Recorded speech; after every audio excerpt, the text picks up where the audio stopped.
ഞാൻ പറഞ്ഞതല്ല, ഈ മജീദിനെ പോലത്തെ ആളുകള് നമുക്ക് കുറച്ച് ശല്യമായിട്ട് വരുന്നുണ്ട്. അത് അങ്ങനത്തെ വിഷയം പറയാനാ. അത് ഉറപ്പന്നെയാണ്, അത് ഉറപ്പന്നെയാണ്. ഇപ്പൊ നമ്മള് അതിനനുസരിച്ച് അവനെ മനസ്സിലാക്കിയിട്ടുള്ളൂ. കാരണം എന്താ വെച്ചാൽ ഓനിത് എല്ലായിടത്തും പോയിക്കൊണ്ട് ഓരോ വരവ് പറഞ്ഞിട്ട് ഞങ്ങൾക്ക് വിളിക്കുന്നുണ്ട്. അതായത് മറ്റുള്ള SKSFന്റെ ആൾക്കാരെ ഞങ്ങൾക്ക് വിളിക്കുന്നുണ്ട്.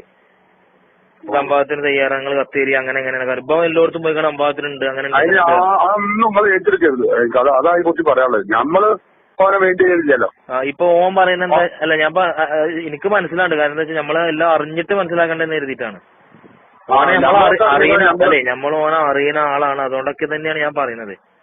പിന്നെന്താ വെച്ചാൽ ഞാൻ പറഞ്ഞത് ഓന് പല വിഷയങ്ങളും ഇടപെടുകയും ബന്ധപ്പെടുകയും ചെയ്യാം. നമ്മളതിൽ മെയിൻറ്റെയിൻ ചെയ്യലേ ഇല്ല. പക്ഷെ ഓനെല്ലാം പറഞ്ഞാൽ അവസാനം നമ്മളെ അടുത്തേക്കാണ് വരുന്നവര്. ഞങ്ങൾക്ക് അറിയില്ല. നമ്മള് ഓൻ ഏറ്റെടുക്കണമെങ്കിൽ സംവാദം ഒന്നും നടത്തണ്ട. ഓൻ സംഘടന ആരും അല്ലാന്ന് പറയാം. ഞങ്ങളാരും ഏറ്റെടുക്കൂല, ഞങ്ങളാരും ഏറ്റെടുക്കാനാ മതി. വേറെ പ്രശ്നമൊന്നുമില്ല. ആയിക്കോട്ടെ.